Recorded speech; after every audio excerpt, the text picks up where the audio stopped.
the Soulish Podcast. My name is Whitney Abke, and I am your host.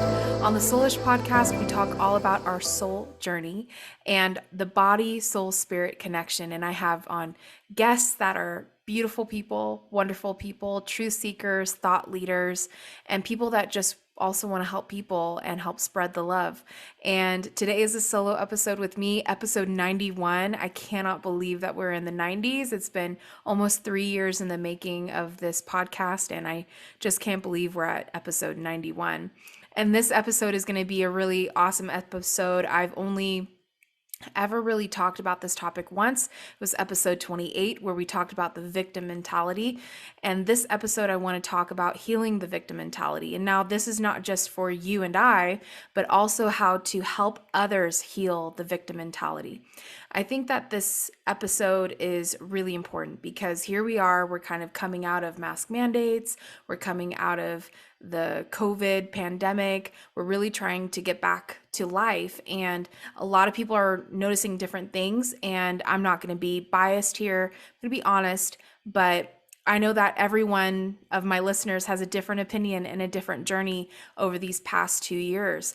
And so whether or not you got the vaccine or didn't, or the boosters or didn't, this episode is for you. And it's even goes beyond the past 2 years where we experienced this pandemic together. Healing the victim mentality is something that we have struggled with for centuries. Years. It's something that is really common, and it's easy to feel victimized in the culture and society that we live in and have always lived in. And so I think that this episode is for you if you feel like life happens to you. Doesn't happen for you, it happens to you, that you kind of have no control over anything in your life and everything just happens, and you're kind of just trying to ride that wave and hope that, you don't crash and burn or anything and nothing bad happens to you. And if it does, you blame God or blame whatever you can because this is happening to you and you're just an innocent bystander.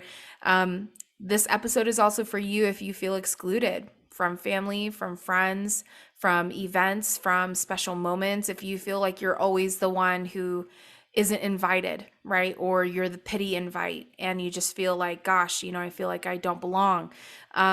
This episode is also for you if you need acknowledgement or attention in order to feel loved, in order to feel accepted, in order to feel happy. I know like that's been me. All of these have been me and probably still are me. Like I think that the victim mentality isn't just something that just a couple people struggle with. I think even if you are the most successful person, you have struggled with the victim mentality at some point. So those who are feeling it, don't worry, you're not being pointed out as a victim here. Everyone feels this, everyone experiences this. So don't feel singled out here. And I'm talking from experience. I'm talking from a lifetime of this being one of my biggest struggles.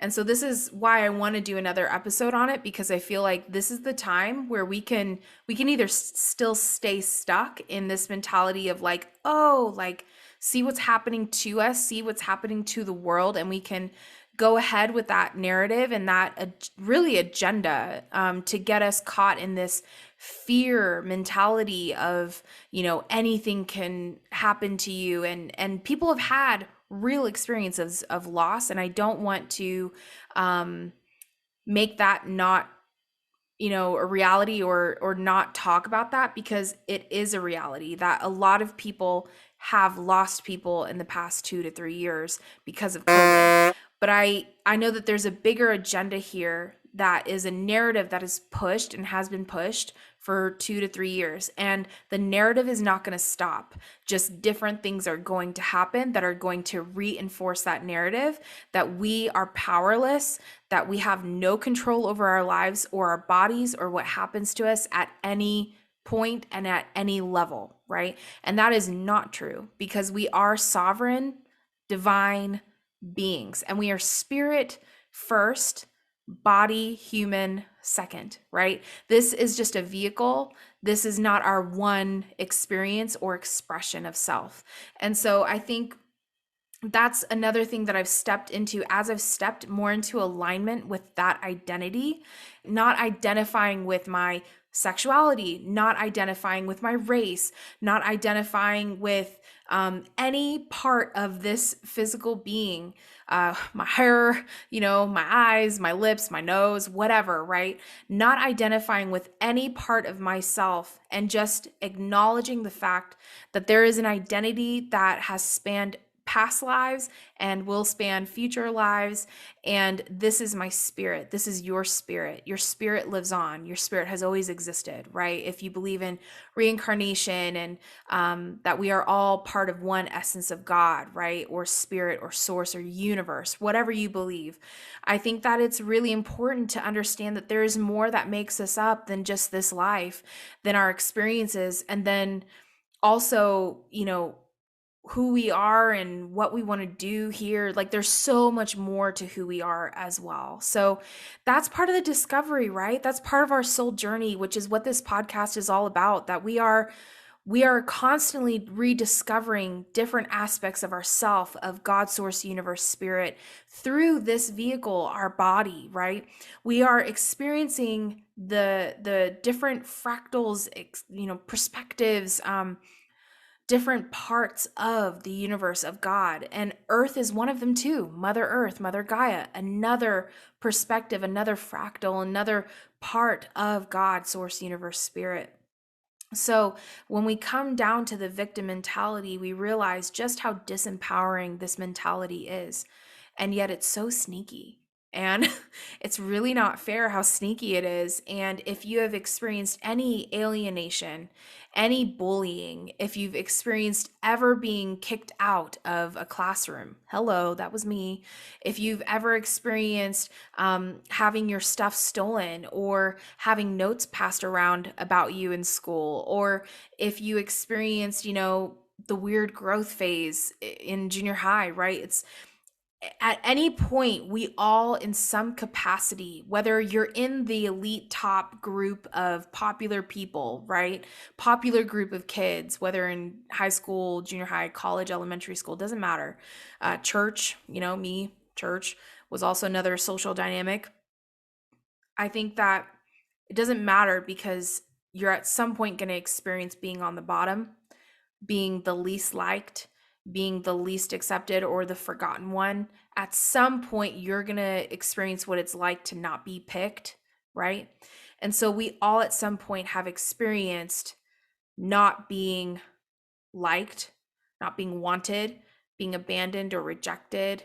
And I think that experience can sometimes cause us to feel a fear for it happening again, or fear of the future. As an adult, how it translates is, I don't want that to happen again, so what do I have to do to avoid it? Some of us, translate that in a more positive way, or some of us handle it in a more negative way, where we are kind of self-prophesying our own fear of the future. We're prophesying that this is going to happen again. Someone's going to reject me, right? I'm not going to be accepted, or this is going to fall out from under me, or the rug's going to be pulled out from under me. Something's going to happen, right? That is going to cause whatever it is that makes me feel happy, fulfilled, content, safe, secure, right? Is going to happen. It's going to threaten that security, that happiness, that contentment, that fulfillment.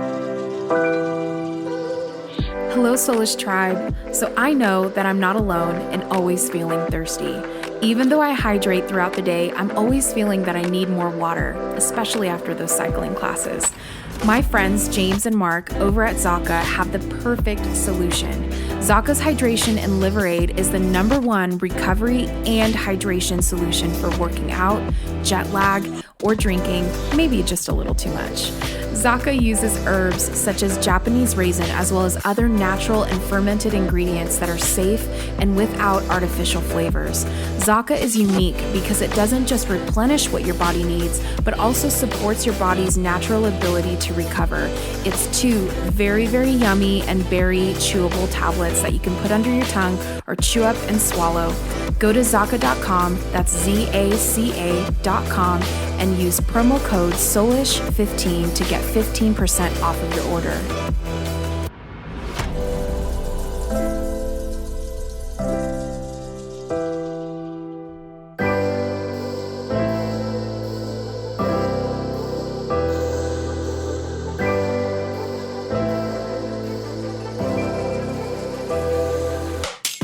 If you're needing healing and an integration of that healing, I've just released a healing package that is just for that purpose.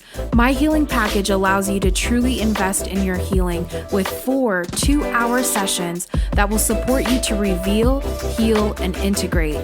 Whether you're going through a difficult time or simply want to dig deeper, this package is here for you and with a 50% discount. I truly care that my clients not only experience healing, connection, and freedom during our sessions, but in their everyday lives as well.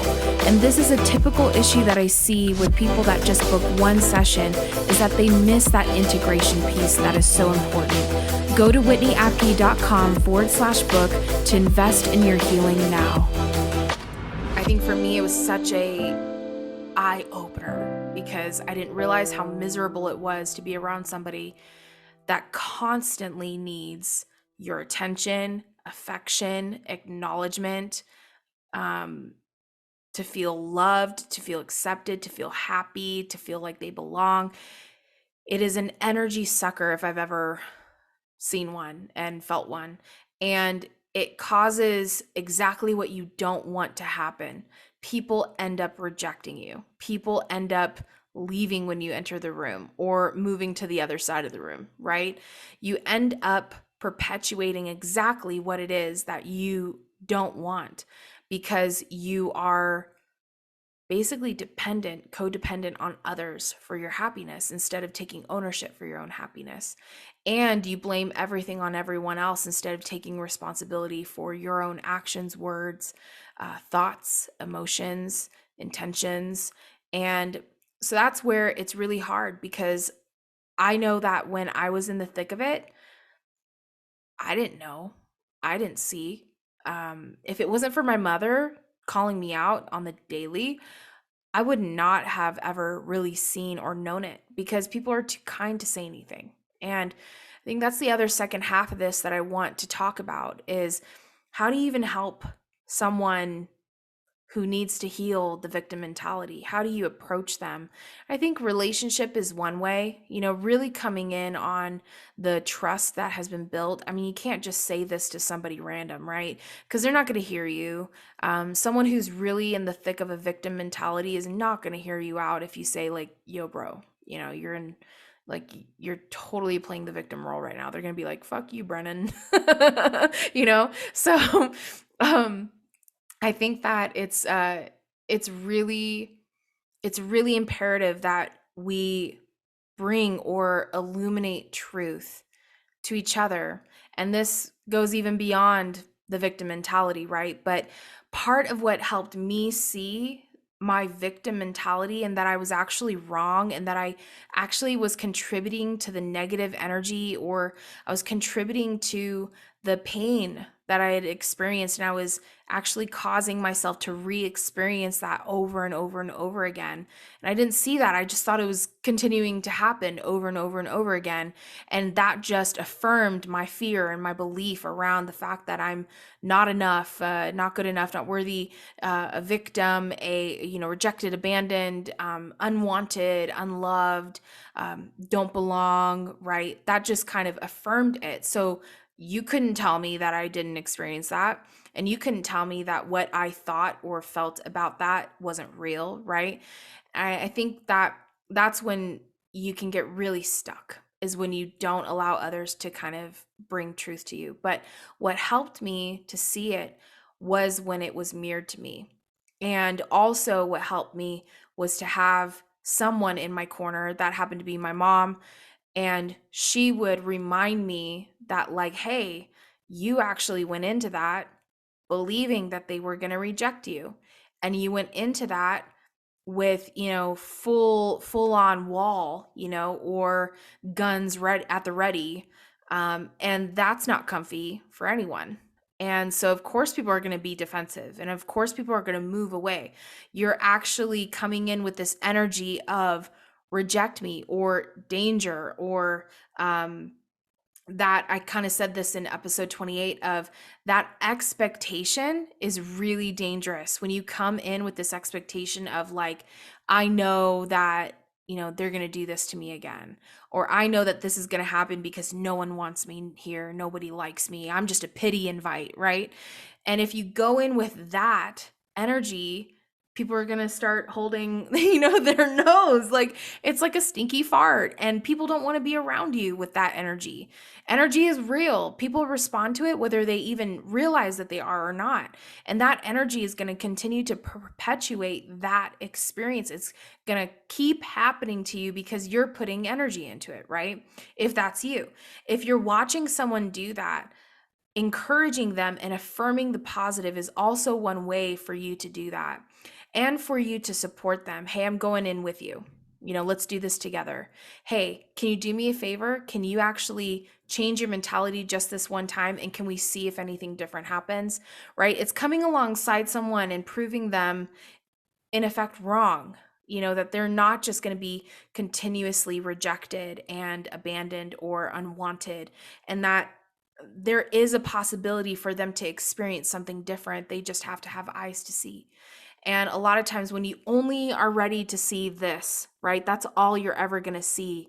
And if you expand out your perspective and you allow yourself to see more, all of a sudden your world is different, right? Now there's more possibilities, there's more people, right? And I think one trick I always found, because I would feel so insecure too in a room, even though I feel like I'm one of the most warm people and happy people to be around people. I love people, and I worked as a youth pastor for many years. But to be honest, when I would go into a youth group to speak, I was so effing nervous. I was so nervous and insecure.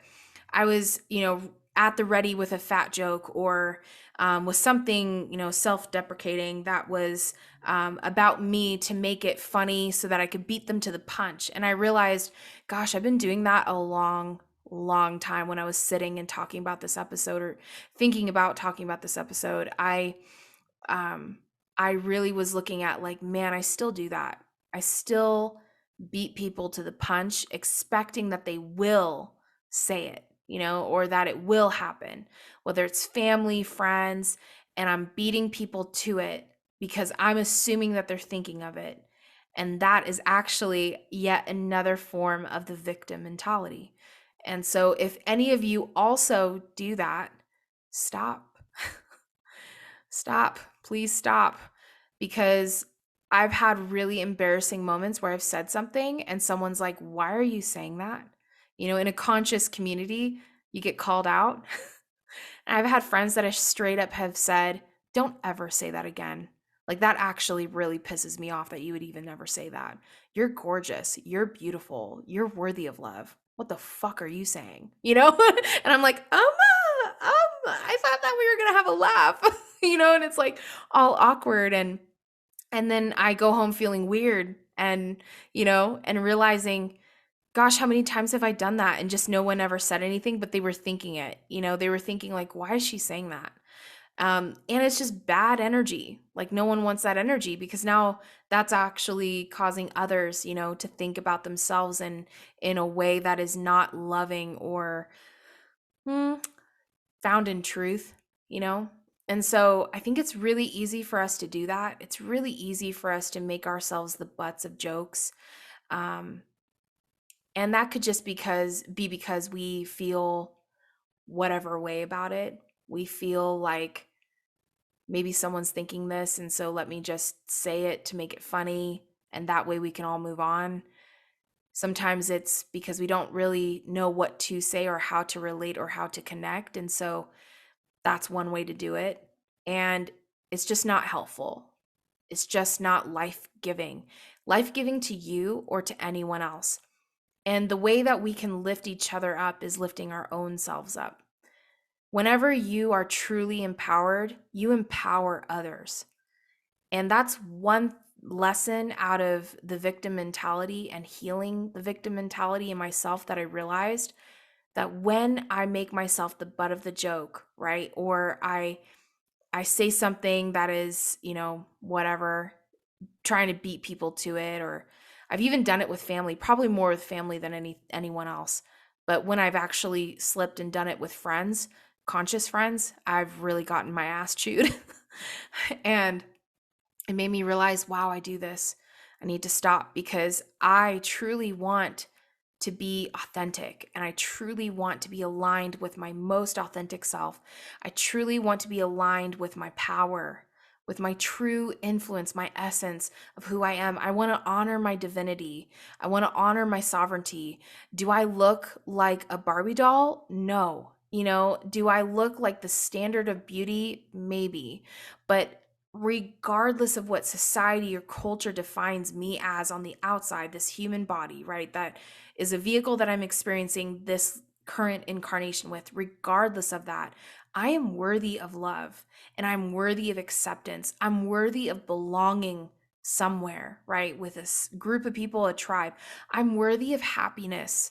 I'm worthy of feeling fulfilled and content in my life. And I don't need anything or anyone to feel that way, right? I'm not dependent on others for my happiness. I'm not dependent on others to feel accepted or acceptable, right? And when I realized that I'm actually disempowering myself and therefore I'm cultivating an energy, right? An awareness of disempowerment when I do this. It's actually really harmful, actually contributing to society and culture. When you realize that by maintaining this victim mentality, that you are actually not just disempowering yourself, you're disempowering others. And if you are like me, right, which I believe that most of you are, if not all of you, are people that want to help people, that want to contribute to society in this world. We want to redeem the days. We want to heal the world. We do want to be a part of the up leveling. We do want to be a part of the awakening, the awareness, right? We do want to help raise the consciousness level here on earth while we're here, right? We do want to contribute. That's why we incarnated at this time. It's no accident that we are here at this time, in this place, right? In this body. And so with that, we absolutely have to contribute to empowering others by first empowering ourselves. And true empowerment does not disempower others. True empowerment empowers others. You lift others up by lifting your own self up. By healing yourself, you help others heal. And so I think that was the main point of this episode that I just wanted to bring up, because we are in a place where there's a lot of division, right? And there's a lot of division on vaccinated, unvaccinated. There's a lot of division around, gosh, it could be even race, right? Or sexual preference, or also identity. And there's so many areas in our culture, in our society, that we could, you know, squabble over, distance ourselves from each other because of, right? Or alienate the other, that looks different or smells different from you. And I think that it's really important that we make sure that we are contributing to empowering others. And that means first we have to step into our own power, which means that we are not a victim. We are not a victim to anything, to life, to others, to our own selves. We are not a victim. And we have to help others realize that they are not a victim to anything. And that means anything, to any disease, to any virus, to any illness, to any sickness. That's on all levels, right? And you're not a victim to your own emotions. You're not a victim to astrology. You're not a victim to your own destiny, your own purpose. You're not a victim to anything. There is nothing, not anyone can victimize you except for yourself. And those who have been victimized or have experienced being a victim, right? You've experienced that once or twice or multiple times in your life. I think taking the responsibility for the fact that there is something within you that is attracting that, but also there is a reason why you're experiencing this in this life. You came to heal that, right? And how can you heal it if you don't feel it, if you don't know or aren't acquainted with that level of suffering? those who have suffered much can heal much, right? Those who experience pain and have experienced suffering, you actually have authority over that, not just in your own life, but in the lives of others. So, by that, I mean, I have authority over the victim mentality, over depression, over suicide, because those are battles, personal battles that I have had and I have won because I'm still here. I'm still doing what I am called and meant and purposed to do, right? So, as I'm stepping into my power and I've healed these things within me and continue to heal them within me because it is a lifelong journey for a lot of these things that we deal with, right? It's not just one and done. Sometimes you really do have to walk it out and choose it daily, right? But as I've chosen to heal this, I now have authority in this area to speak into other people's lives and help illuminate the truth for them and help bring and spread love and kindness and equality and inclusion, right? And that's so important to me. So, so important to me, especially as a white woman. So important to me to make sure that I am someone who includes everyone, who brings everyone in, who treats everyone as my equal, who raises those up that need to be raised up, that also brings truth and illuminates truth and light and empowers others. That's huge for me. That's why I do what I do.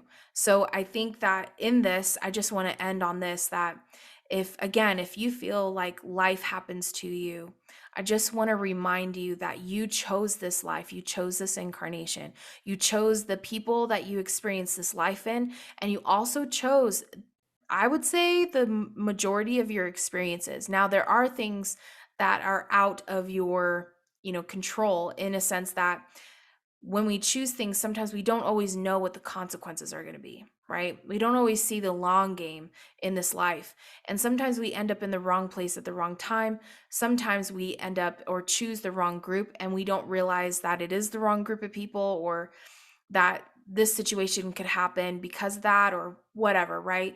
Sometimes we don't know that we're not meant to take a pill or a shot or something, right? Or we're just doing the best with what information we have, and bad things happen to good people. But that doesn't mean that we're a victim. Because again, I truly believe, and you may differ from this belief, and that is totally fine, but I truly, truly believe that we choose our experiences. And we choose them not to suffer. We don't choose them to, you know, make it really difficult on our life and just, suffer for this, however long you live, 90 years, 100 years. But we actually chose this so that we could heal it. We chose it to choose healing, to choose empowering others, right? To choose to love regardless. Like, we chose this to move up, to up level, right? We didn't choose this just to be stuck and suffer and be miserable. We chose this as a challenge that our soul needed so that we could upgrade, up level, raise our consciousness, raise our awareness, so you can continue on your soul journey. And so that's my personal opinion.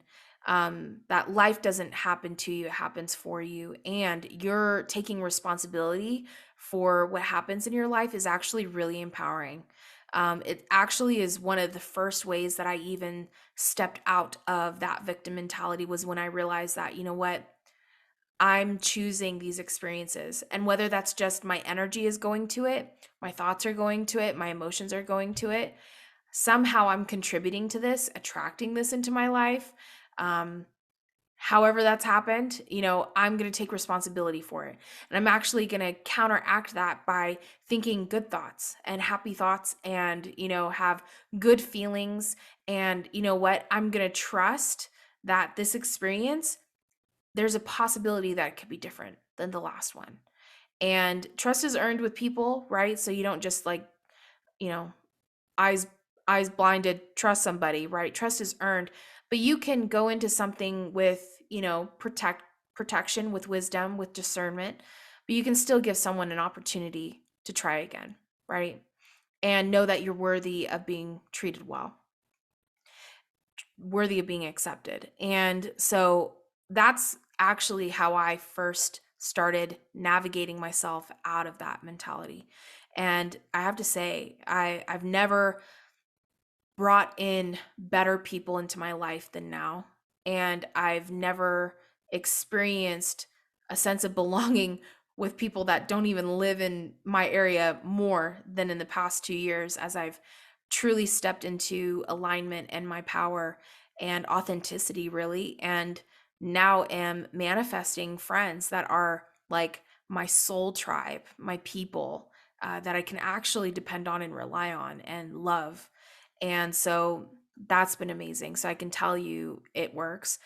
If you feel excluded from family or friends, or you feel like you're always forgotten on the invite, and or last to know about something, never in on the original idea of a hangout or something like that, you never feel remembered, I just want to encourage you that sometimes that feeling can make you feel like you need to step back and go into a cave, that you need to pull back and you know be a recluse. But actually, the positive with the healed victim mentality, what you do with that is you actually begin to reach out, and you actually get to spread the word that you're interested, because part of the victim mentality will actually keep people in that place of not sure if they want to invite you, or not sure if you would even be interested, because when you do show up, you're in a funk,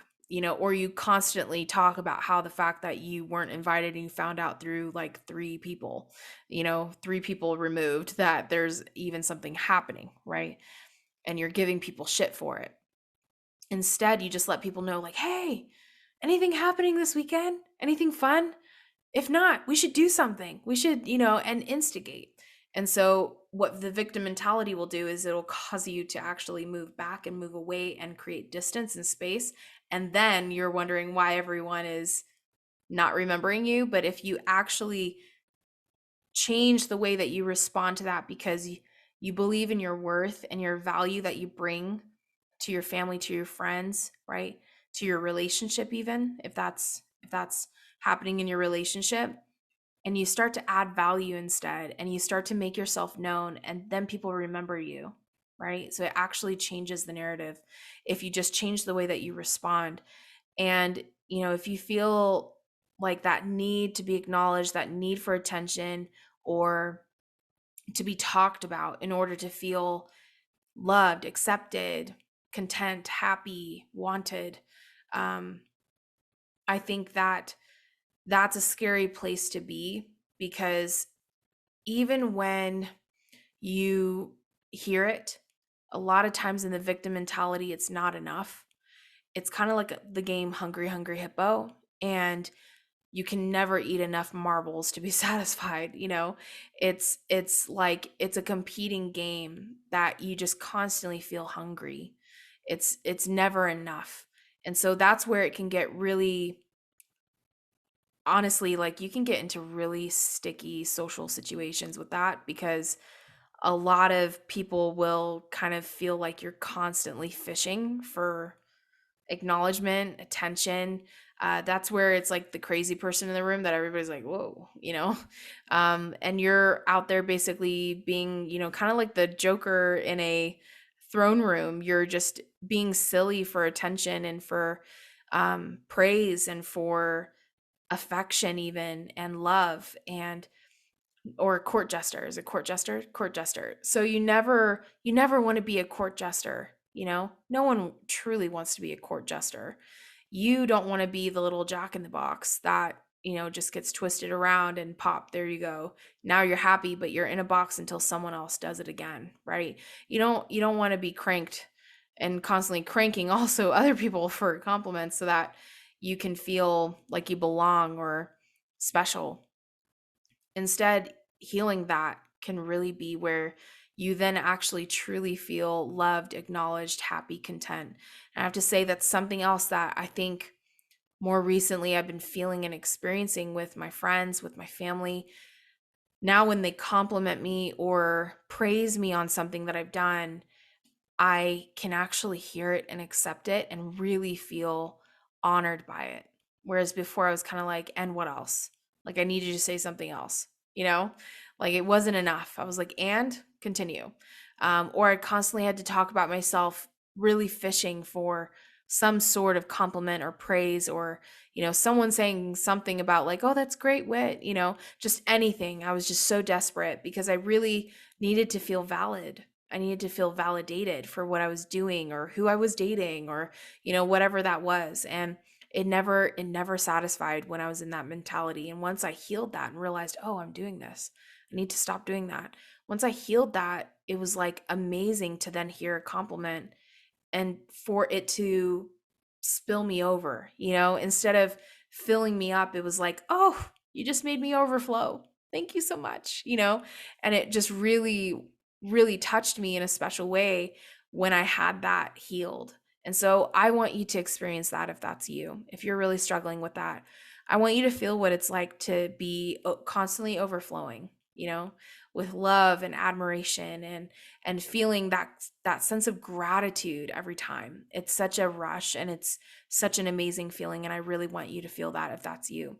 So to bring this to a close, I just want to thank you for listening to this episode, and I hope that it was encouraging to you. If you feel like you've wrestled with the victim mentality, or if you feel like you have one or a couple people that struggle with the victim mentality, I hope this helps you and encourages you to help them walk through it, or that this helps you walk through your healing process.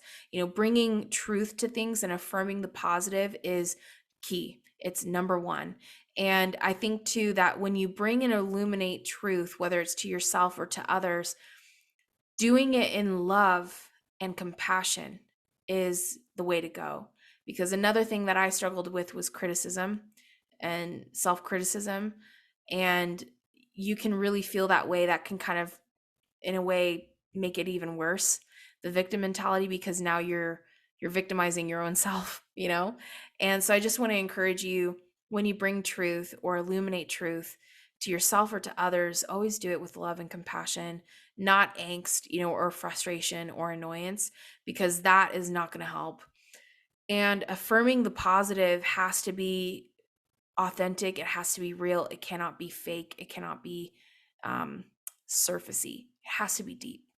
A deep appreciation for yourself or for someone else, and bringing that out, affirming the positive, and even affirming the positive of the possibilities that are different from what the victim mentality is saying is really, really, really helpful. So I hope this was helpful to you, inspiring to you, encouraging to you. I love you all so much. Thank you so much. Episode 91. How fun. I'll see you guys next week.